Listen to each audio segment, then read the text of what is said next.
Hello బుజ్జి పిల్లలు, ఎలా ఉన్నారు? ఈరోజు మీ టైం పాస్ అవ్వడానికి ఒక కథ చెప్పనా?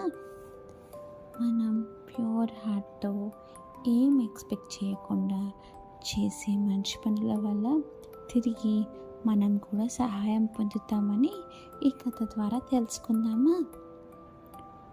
ఈ కథలో ఒక చిన్న పాప ఉంటుంది. ఆ పాప పేరు పోము.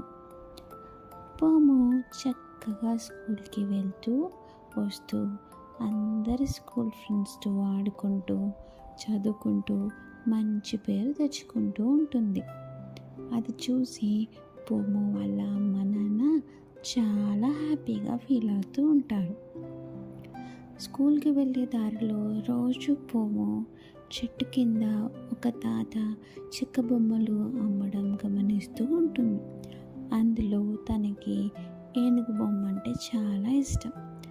ఒకరోజు తాత దగ్గరికి వెళ్ళి, తాత తాత ఆ ఏనుగు బొమ్మ ఎంత అని అడిగింది. అది విన్న తాత, రా బేటి, ఈ ఏనుగు బొమ్మ 200 రూపాయలు తల్లి అని చెప్పాడు. అది వినిపోము, తాత ఇప్పుడు నా దగ్గర 200 రూపాయలు లేవు, కానీ రోజు నేను కిట్టి బ్యాంక్లో డబ్బులు దాచుకుంటాను. 200 అవ్వగానే వచ్చి ఈ బొమ్మ కొనుక్కుంటాను. మీరు దీన్ని నా కోసం దాచిపెడతారా అని అడిగింది. అందుకు తాత నవ్వుతూ, సరే బేటి, నీకు ఈ బొమ్మ చాలా నచ్చింది కదా, నువ్వు రోజు స్కూల్కి వెళ్ళేప్పుడు వచ్చేటప్పుడు దీంతో కాసేపు ఆడుకో. నీ దగ్గర డబ్బులు ఉన్నప్పుడే కొనుక్కొని వెళ్ళు, సరేనా అని చెప్పాడు. అలాగే రోజు పోము వెళ్ళేదారిలో వచ్చేదారిలో ఏనుగు బొమ్మతో ఆడుకుంటూ ఉంటుంది. దానికి బదులుగా తాతకి ఏదో ఒక స్నాక్స్ తీసుకెళ్తూ ఉంటుంది. అది గమనించిన తాత, ఈ పాప ఇంత చిన్న వయసు నుండే ఎంత చక్కగా ఆలోచిస్తుంది, ఊరికే ఏది తీసుకోవట్లేదు, ఏనుగు బొమ్మ ఆడుకున్నందుకు బదులుగా నాకు ఈ స్నాక్స్ ఇస్తుంది అని చెప్పి నవ్వుకుంటాడు.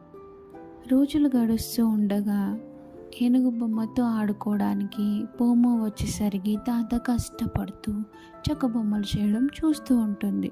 దగ్గరికి వెళ్ళి, తాత ఏమైంది అని అడుగుతుంది.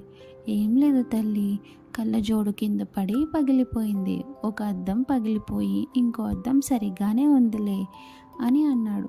మరి మీకు కష్టం అవ్వటం లేదా, చెక్క బొమ్మలు చేయడం వస్తుందా అని అడిగింది. పర్లేదు తల్లి, ఇంకో అద్దం సరిగ్గానే ఉంది కదా అని అన్నాడు. నువ్వు ఆ ఏనుగు బొమ్మతో ఆడుకో అని చెప్పాడు. సరే తాత అని ఆడుకొని వెళ్ళిపోయింది పోము. తర్వాత రోజు వచ్చి, తాత తాత 2 రోజుల్లో నా పుట్టినరోజు ఉంది, మీరు తప్పకుండా రావాలి, నేను మా అమ్మ నాన్నకి మీ గురించి చెప్పాను అని చెప్పింది.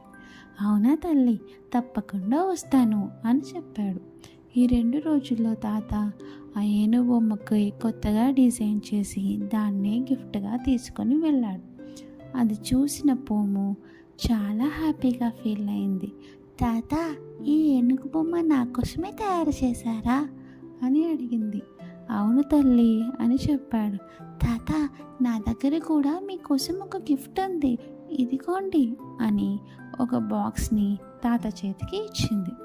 అది ఓపెన్ చేయగానే తాతకి అందులో కళ్ళద్దాలు కనిపించాయి.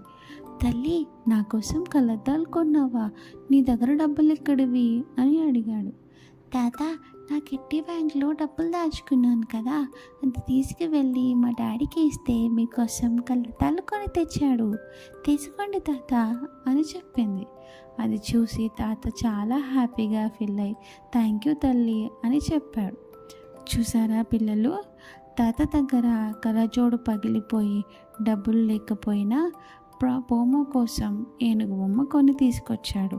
అలాగే పోమో తన ఇష్టమైన బొమ్మను కొనుక్కోవడానికి దాచుకున్న డబ్బులు పెట్టి తాతకి కళ్ళద్దాలు కొనిచ్చింది.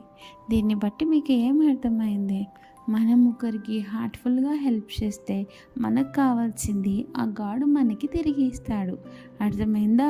మీరు కూడా అందరితో కలిసిమెలిసి ఉండి అందరికీ హెల్ప్ చేస్తూ ఉండండి. ఏది ఎక్స్పెక్ట్ చేయకుండా చేసే పనుల్లో మనకి కావాల్సిన ఆనందం దొరుకుతుంది. సరేనా?